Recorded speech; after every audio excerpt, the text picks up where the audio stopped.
안녕하세요. 오늘도 서양살롱을 찾아주셔서 감사합니다. 저는 이제 막 40이 된 싱글입니다. 몇 년 전 상견례 자리에서 결혼을 파토냈던 얘기를 해보려고 해요. 저는 20대에 열렬히 연애를 하고 결혼을 하려고 했으나 여러 가지 사정으로 하지 못했어요. 그 후로는 딱히 결혼 생각이 들지 않더군요. 너무 좋아해서 10년을 사귀고도 결혼하기가 어려운데 웬만한 사람 만나서 결혼까지 가게 될지 의문이 많이 생겼어요. 친구들은 결혼할 인연은 따로 있다고 했지만 내키지 않았어요. 어쩌면 그때 너무 지쳤었던 것 같기도 해요. 그러다가 작년에 친구 한 명이 엄청 푸시를 해서 소개팅을 나가게 됐어요. 일단 자기만 믿고 나가보라고 계속 전화를 했거든요. 나가고 싶은 마음이 정말 없었는데 그래도 저 생각해줘서 그러는 게 고마워 나가기로 했죠. 남자는 이제 막 전문의를 딴 성형외과 의사였어요. 원래는 다른 전공을 하고 사회생활을 좀 하다가 다시 의대에 들어가서 늦게 의사가 된 거라고 하더군요. 내심 참 대단하다는 생각이 들었어요. 다들 생각만 하는 일을 용감하게 실천한 거니까요. 성형외과 의사라서 그런지 굉장히 깔끔하고 단정했고 인상도 밝고 좋더라고요. 솔직히 호감형이어서 마음에 들었어요. 저는 음악을 전공했는데 그 남자는 그걸 참 좋아했어요. 자기도 음악에 관심이 많다고요. 그렇게 얘기를 하다 보니 생각보다 음악 취향도 잘 맞았고 취미나 음식 좋아하는 것도 비슷하더라고요. 영화를 좋아하는 것도 같았고요.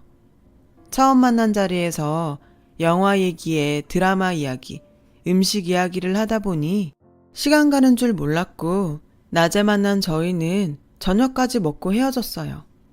저는 그저 말이 좀 통한다고만 생각하고 가벼운 마음으로 있었는데 다음 날부터 남자가 저한테 계속 전화를 하더군요. 제가 마음에 들었다며 정식으로 사귀어 보자는 거였어요. 저도 싫지는 않았지만 나이가 있으니까 망설여졌어요. 제 나이면 일단 결혼을 전제로 사귀게 될 테니까요. 저는 사실 차라리 혼자 사는 게 더 편하겠다는 생각이 들었어요. 그런 제 마음을 알았는지 남자는 일단 다른 건 정하지 말고 서로 잘 통하니 만나는 시간에 충실하자고 하더라고요. 그렇다면 나쁘지 않을 것 같아서 저도 결국은 그러자고 했어요. 저희는 만날수록 참 잘 통하는 것 같았어요. 영화관에 가서 영화도 보고 지방의 유명한 맛집을 찾아서 밥을 먹고 하는 것도 괜찮더라고요. 그러다가 서로의 방 인테리어를 조언해 줄 만큼 친해졌어요. 이 정도쯤 되자 소개해 준 친구는 그냥 어영부영 넘기지 말고 올해가 가기 전에 결혼을 하든지 결혼 약속을 하라고 엄청 적극적으로 밀더라고요. 우린 서로 결혼에 대해서 부담 갖지 않기로 했어. 지금 이대로 지내는 것도 만족스럽고 라고 하자 너 지금은 괜찮을지 몰라도 나이 좀만 들어봐. 주변에 친구들은 다 가정 있는데 너만 혼자면 그것도 되게 쓸쓸하고 외로워. 우울증이 괜히 생기는 줄 아니? 혼자서 사니까 그래. 그러지 말고 잘 생각해봐. 라더군요. 그 말도 맞는 말이긴 했어요. 부모님이 제가 자유로운 직업에 예술 전공자라고 좀 내버려 두신 건 있지만 이제나 저제나 제가 결혼하겠다는 말을 꺼내기를 기다리고 계신다는 걸 알고는 있었어요. 저는 대학에서 클래식 작곡을 전공했지만 프로듀싱 공부를 따로 해서 여러 대중가요 작업에도 참여했죠. 가끔 입시생들을 봐주기도 했고요. 벌이도 나쁘지 않고 재미도 있었어요. 남자도 은근 제 직업을 주변에 자랑하듯 얘기하는 것 같더라고요. 제가 시간을 어느 정도 자유롭게 쓸 수 있어서 남자 병원 일하는 시간에 맞춰서 편하게 만나는 것도 되게 좋아하는 눈치였어요. 사실 제가 자기한테 맞춰주니 얼마나 편했겠어요. 그런 것들이 좋았는지 남자는 언젠가부터 결혼 얘기를 자연스럽게 꺼내기 시작하더군요. 저도 친구나 부모님 때문에 조금 마음이 흔들리긴 했지만 그렇다고 적극적으로 결혼에 발벗고 나서진 않았어요. 그랬더니 이 남자가 점점 집착하면서 어쩌다 전화를 못 받으면 수십 번 하는 거였어요. 왜 전화 안 받았어? 작업했어? 내일 한다며. 거기 있는 사람 누구누구야? 라고 하질 않나? 혹시 나 말고 다른 남자 있는 거 아니야? 그러니까 결혼 얘기만 나오면 이렇게 심드렁하지. 라며 사람 숨통을 조여왔어요. 일하는 시간이 바뀌었어. 자기도 환자 예약 시간 바뀔 때 있잖아. 그거랑 똑같은 거지. 그리고 같이 일하는 사람들인데 누구랑 있으면 뭐? 내가 자기 간호사들 일일이 확인 안 하잖아. 라고 짜증을 냈더니 얼른 아니 그런 의도는 아니었어. 미안해. 화난 거 아니지? 화 풀어. 라고 비굴할 정도로 사과하는 게 반복되곤 했죠. 저는 이런 지겨운 관계로 남게 될 바에야 헤어지는 게 낫지 않을까 그런 생각까지 했어요. 그런데 그런 낌새를 알아챈 건지 어느 순간부터 집착적으로 전화를 안 하더군요.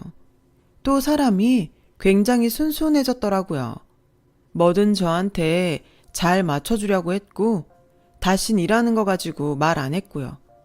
계속 그런 상태가 잘 유지되니 저도 이 남자라면 괜찮지 않을까 그런 생각이 들었어요. 친구 말대로 나중에 혼자 외로워지면 어쩌나 하는 마음이 컸죠. 그러던 어느 날 남자는 식사 약속에 핑크 장미 백송이와 반지를 가져와 저에게 청혼을 했어요. 정혜야, 난 진짜 다시 너 같은 사람 못 만날 것 같아. 물론 우리가 결혼을 생각하고 만난 거 아닌 거 알아. 네가 결혼에 큰 뜻이 없다는 것도 알지. 하지만 네가 그런 생각했던 거 엄청 후회될 만큼 내가 매일 재미있는 결혼 생활 만들 자신이 있어. 너도 나 알잖아. 한번 마음 먹으면 뭐든 그렇게 하는 거. 나는 우리가 같이 있을 때 이렇게 좋은데 굳이 결혼 안 하고 이렇게 있어야 할 이유를 모르겠거든. 항상 같은 공간에서 서로 보면서 지내면 얼마나 좋을까? 난 요새 그 생각밖에 안 하고 살아. 너도 솔직히 우리 만나는 거 좋아하잖아. 같이 있으면 즐겁고 그런데 계속 따로 떨어져 살아야 할 이유가 있을까? 나 정말 너랑 결혼하고 싶다. 결혼해줘. 너무도 솔직한 그의 고백에 조금 감동했어요. 내가 뭐라고 이렇게까지 하나 싶은 생각도 들었죠. 저는 그렇게 솔직하고 절절하게 청혼하는 사람에게 대뜸 아니라고 못했고 어영부영 그러다가 정말 결혼 이야기가 진행되기 시작했네요. 저는 남자의 부모님을 만나러 가기 전날 생각이 많아졌어요. 이거 내가 원해서 하는 결혼이 맞나? 말이 잘 통하고 같이 있는 게 즐거우면 정말 결혼하는 게 맞는 건가? 얼떨결에 결혼을 선언하고 나니 여전히 마음에 찜찜함이 있었거든요. 친구는 잘 생각했다고 적극 찬성했지만 어차피 남이 살아주는 인생이 아닌 제 인생이니까요. 그래도 저는 제가 한 결정에 책임을 져야 했어요. 마음은 무겁지만 남자의 부모님을 만나러 갔어요. 저희는 만나면서 서로의 집안 얘기는 하지 않았기 때문에 저도 남자 부모님이나 집에 대해 몰랐고 남자도 저희 집에 대해서는 몰랐어요. 저야 결혼이 전제가 아니니 그 사람 집이나 부모님이 궁금하지 않았고 남자는 제가 말하지 않으니 알지 못했던 거죠. 그래서 남자 집을 가는 내내 꽤 긴장이 되고 겁도 났어요. 시부모님 되실 분들한테 실수라도 하면 어쩌나 싶었거든요. 그래서 선물도 할 수 있는 한도에서 제일 좋은 것들로 준비했죠. 저는 두근거리는 마음을 진정시키며 그 사람과 집에 들어갔어요. 그 사람이 엄마, 아버지, 우리 왔어요. 라고 하자 어머님이 나오셨는데 얼굴에 웃음기가 없으셨어요. 저는 괜히 가슴이 철렁해서 인사를 드렸는데 어머님은 저를 위아래로 쓱 보시더니 제가 가져온 선물을 들고 아무 말 없이 부엌으로 가버리셨어요. 아버님은 거실 바닥에 앉으셔서 TV를 보고 계셨는데 저희한테는 눈길도 안 주시더라고요. 저는 민망한 반, 화난 반, 얼굴로 남친을 쳐다봤고 남친은 리모컨으로 TV를 꺼버리더군요. 저희 왔는데 이러고 있으면 어떡해요? 라며 남친이 원망 섞인 목소리로 말하자 지금 좀 중요한 데 하고 있어서 그랬어. 라고 하시고 마지못해 저희 쪽으로 돌아 앉으셨어요. 아버님은 제가 인사를 해도 받는 둥 마는 둥 하시고 담배를 꺼내 피우시는데 정말 민망하기도 하고 불편했어요. 남친이 아버님한테 계속 눈치를 줬지만 아버님은 본 척도 안 하고 계속 담배를 피시더군요. 그냥 일어나서 가고 싶은 마음이 드는데 어머니가 과일을 깎아서 들고 나오시면서 이 접시 세트 저번에 우리 정훈이 환자가 고맙다고 보내온 거야. 어찌나 고급스러운지. 얘네 병원이 환자한테 선물도 못하게 하고 그러니까 어떻게 우리 집 주소를 알아서 이걸 보냈더라니까? 라며 자랑을 하듯 제 앞에 놓으시더라고요. 그런데 원래 의사들 사적으로 선물 받으면 안 되잖아요. 제가 당황해서 남친을 쳐다보니 남친도 어쩔 줄 몰라 하며 엄마, 그런 게 왔으면 돌려보내야지. 그냥 받으면 어떡해? 우리 병원 만드신 원장님 원래 대학 교수로 있다 나오셔서 이런 거 예민하다고. 뭐 어때? 한번 그런 건데. 엄마가 나이 들어서 이런 거 잘 몰라서 받았다 해. 라며 대수롭지 않게 얘기하는데 진짜 마음이 복잡해지더라고요. 게다가 어머님은 부모님이 무슨 봉사 같은 걸 하신다면서 그런 거 돈도 별로 안 되고 괜히 시간만 뺏기고 힘만 드는데 딸이 옆에서 못하게 말려야 되는 거 아니니? 하긴 너도 맨날 출근하는 일도 아니고 무슨 음악 같은 거 녹음한다며? 보아하니 정규직도 아닌 것 같은데 월급은 제대로 받는 일이야? 웬만하면 지금이라도 사무직 같은 거 찾아보면 어때? 남친은 제가 무심코 지나가며 말했던 부모님 밥차 봉사 얘기랑 제 직업 얘기를 했던 것 같아요. 남친은 완전 허둥대면서 엄마, 잘 알지도 못하면서 왜 그래? 정해도 돈 잘 벌어. 잘 나간다고. 라며 어떻게든 어머님 입을 막아보려고 했지만 그게 항상 잘 되라는 법 있어? 지금이야 그런 일이 좋아 보일 수 있겠지만 나이 더 들어서는 어쩔 건데 미리 다 생각을 해놔야지. 잘못하면 너만 죽어라 이래서 돈 벌어야 되잖아. 라고 하시는데 정말 어이가 없었어요. 그래도 저는 그 자리에서 예의를 지키기 위해 최선을 다했고 남친 집을 나오자마자 결혼 다시 생각해보자는 말을 했어요. 그러자 남친은 펄쩍 뛰면서 오늘 일은 정말 미안해. 엄마도 아버지도 요즘 컨디션이 좀 안 좋으셔서 그런 거니까 네가 이해 좀 해줘. 젊은 우리가 나이 드신 분들 이해해야지. 안 그래? 내가 다시 부모님한테 잘 말씀드릴게. 원래 좀 무뚝뚝하셔도 사귀고 보면 우리 부모님 같은 사람들도 없어. 라며 설득했어요. 저는 그렇게까지 얘기하는 남친이 안쓰럽기도 했고 그 정도로 저와의 결혼을 진지하게 생각해주는구나 싶어서 일단 계속 진행하기로 했어요. 한번 만나보고 섣부른 결정을 하면 안 된다는 마음도 있었고요. 그리고 남친이 저희 집에 오는 날이 됐어요. 엄마는 예비사위가 온다며 새벽부터 장을 보셔서 하루 종일 음식을 하느라 정신이 없으셨어요. 아빠도 일찍 목욕탕에 다녀오셔서 말끔한 옷차림을 하고 계셨고요. 그렇게 남친이 오길 기다리고 있는데 30분, 1시간이 지나도 오지 않는 거였어요. 그러더니 결국 2시간이 지나서야 앞에 있던 수술이 너무 늦게 끝나서 다른 수술에 들어가야 된다며 못 온다고 하지 않겠어요? 엄마는 기분이 안 좋아 보이셨는데 애써 표현을 안 하시며 좋게 넘어가셨어요. 아빠는 수술하다 보면 그럴 수 있다면서 이해해주자고 하시고요. 하지만 전 정말 불쾌했어요. 진짜 너무한 거 아니야? 내가 자기 집에 가서 그런 말도 안 되는 대우받은 것도 꾹 참았는데 어떻게 부모님한테 인사하는 날 안 와? 그렇게 바쁠 것 같으면 미리 연락을 했어야지. 그게 그렇게 어려워? 이건 우리 집을 무시하는 걸로밖에 안 보여. 자기가 항상 날 설득하느라 애쓰는 거 보고 어떻게든 이해하려고 했는데 이번 건 정말 아니다. 자기 부모님은 그렇다 치고 자기까지 우리 집을 우습게 알면 내가 어떻게 결혼을 하겠어? 라며 따지자 정말 연락할 형편이 안 됐었다고. 앞에 얼굴 윤곽 수술한 자가 생각보다 시간이 오래 걸려서 다음 환자까지 늦어졌는데 그럼 어떡해. 지금까지 나 잘 이해해주고 잘 맞춰줬잖아. 이번에도 그렇게 생각해주면 안 될까? 내 사정도 있는데 너무 화만 내니까 좀 그렇다. 내가 꼭 따로 찾아갈게. 라고 하더니 정말 그 다음날 제가 집에 없는데 찾아와서 엄마 아빠한테 선물도 드리고 죄송하게 됐다고 100배 사죄하고 갔다고 하더군요. 엄마도 그 모습을 보시고 그래, 병원에서 그런 일 생길 수도 있지.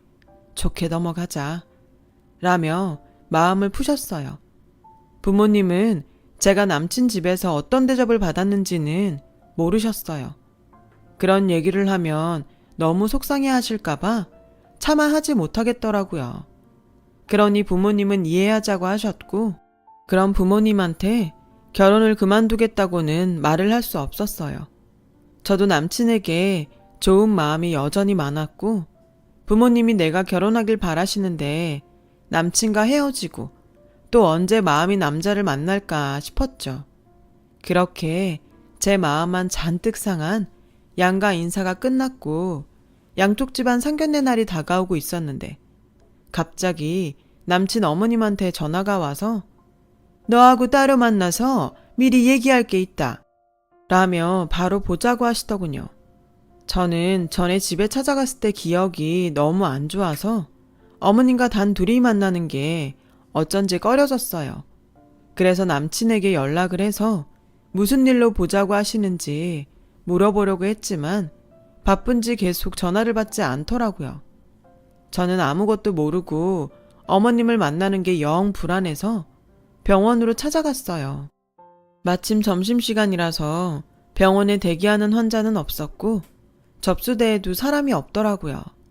남친을 찾아서 진료실 복도를 왔다 갔다 하다가 남친에게 전화를 하려는데 한쪽 방에서 두런두런 사람들 목소리가 들려왔어요. 보니까 간호사들 휴게실이었어요. 김정훈 쌤 진짜 결혼하나 보더라. 이번 주에 상견례라고 아침에 다른 쌤들한테 막 자랑하더니 밥 쏜다고 호텔 뷔페 갔잖아. 전에 사귀었던 여자처럼 단물만 쏙 빼먹고 헤어질 줄 알았더니 웬일이지?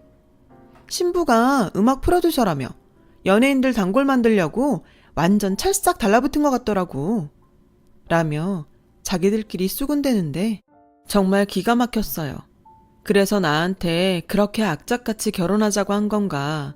저를 진짜 좋아한 게 아니라 자기 돈벌이 때문에 그랬다는 게 너무 배신감이 느껴졌어요.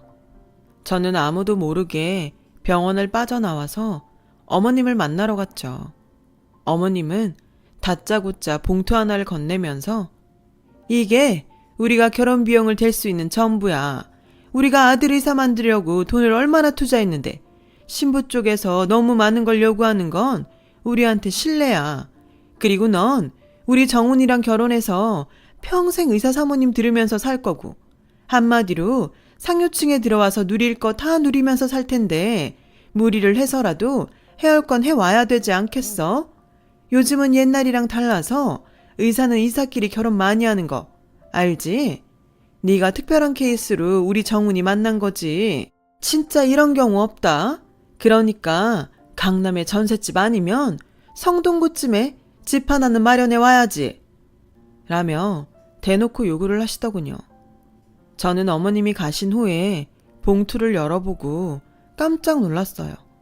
거기에는 단돈 50만 원이 들어있었고 예단으로 준비해야 할 목록이 빽빽하게 적힌 종이가 있었어요. 저는 집에 와서 그 봉투를 부모님께 보여드리면서 엄마, 고모부 그날 시간 되시는지 물어봐줘. 아니, 무조건 꼭 상견례장에 나오라고 해. 내가 진짜 그냥 안 넘어갈 거야. 그렇게 단단히 벼르고 있는데 남친 전화가 와서 아까 계속 전화했던데 무슨 일 있는 거 아니지? 라고 하길래 별일 없었어. 점심이나 같이 먹을까 했지. 참, 이번 주 일요일에 상견례에는 절대 늦으면 안 돼. 그날 갑자기 수술 생기거나 그런 거 아니지? 우리도 일요일은 쉬어야지. 아주 특별한 경우 아니면 수술 안 해.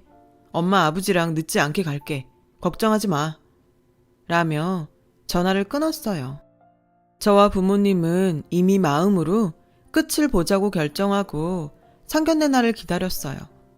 그렇게 상견례 날이 되었고 저와 부모님이 먼저 약속 장소에 나가 있었죠.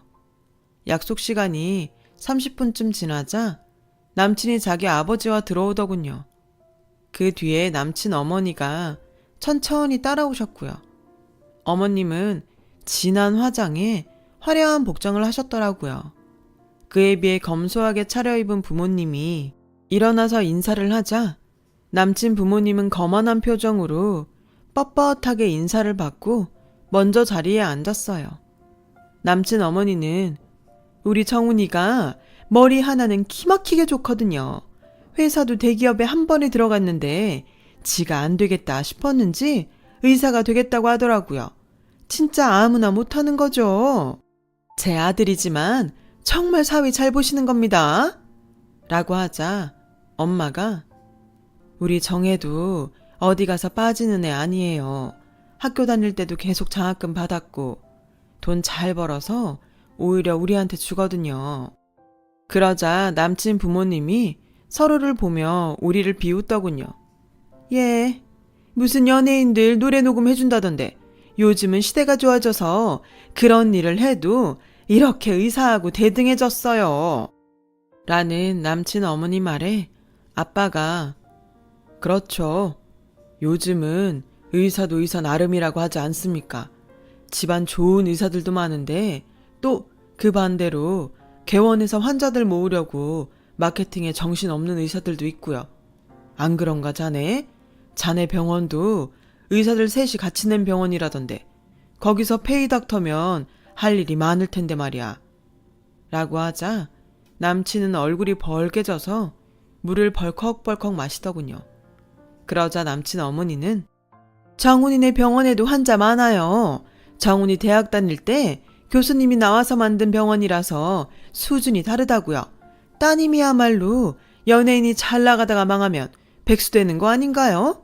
의사는 그런 일하고는 차원이 다르잖아요. 우리 아들은 연예인들 얼굴을 고쳐주는 사람이에요.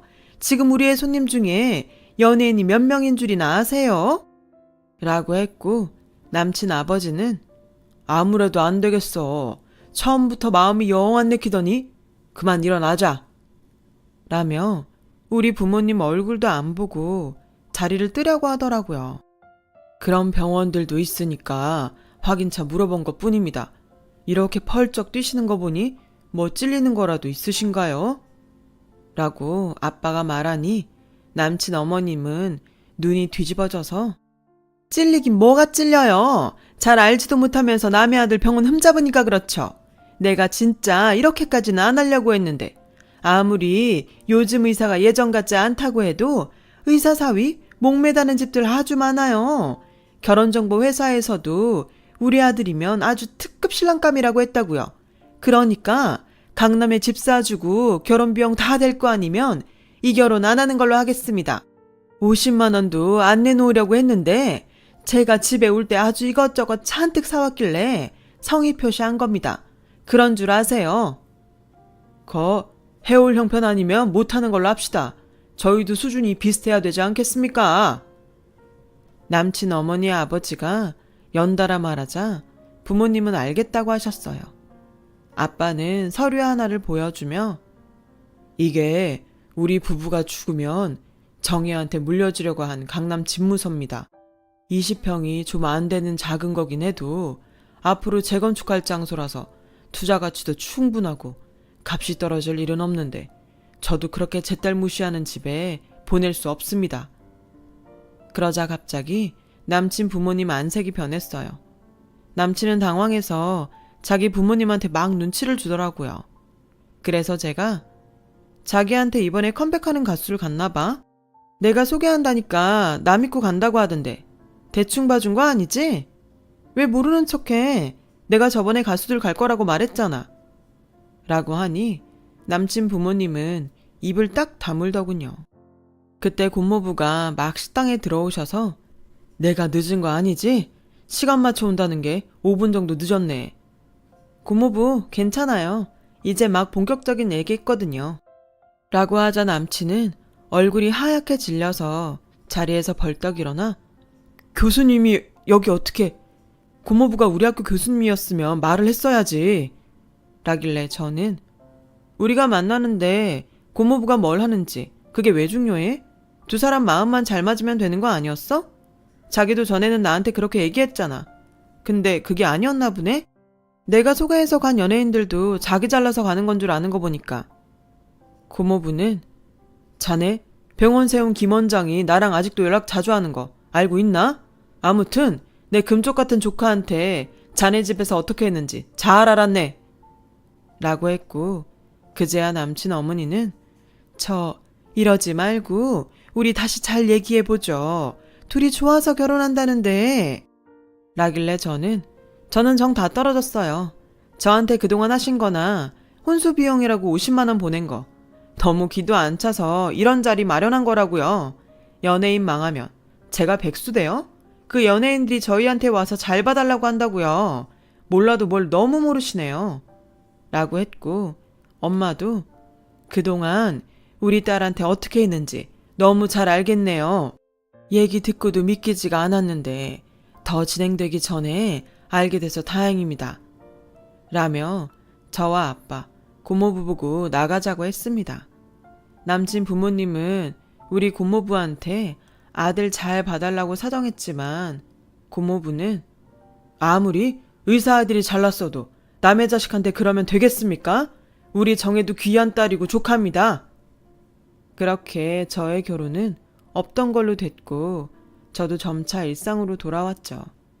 그 뒤로도 남친은 저한테 여러 번 전화하고 만나달라고 했지만 거절했어요. 소개한 친구는 제 얼굴을 똑바로 보지도 못하고요. 그냥 제가 능력 있으니 혼자 살아도 될 것 같은데 정말 마음 잘 맞는 사람 만나면 어떨지 또 모르죠. 사람이 사람을 보고 만나는데 왜 그렇게 직업이며 돈이며 그게 1순위인 건지 그런 거에 눈멀어서 사람도 제대로 볼 줄도 모르면서 그것 때문에 사람한테 상처 두고 그렇게 살고 싶지 않습니다. 살면서 돈도 중요하죠. 명예도 중요하고요. 돈이 중요한 만큼 저도 능력 있고 멋진 사람이 먼저 되도록 더 노력하면서 살아야겠습니다. 그래야 정말 멋진 사람이 나타났을 때 한눈에 알아보지 않을까요? 제 이야기 이렇게 들어주셔서 정말 감사하고요. 늘 행복하세요. 여러분, 사연 댓글에 응원과 현명한 조언 부탁드려요. 좋아요와 구독은 저에게 큰 힘이 됩니다. 오늘도 좋은 일 가득하세요.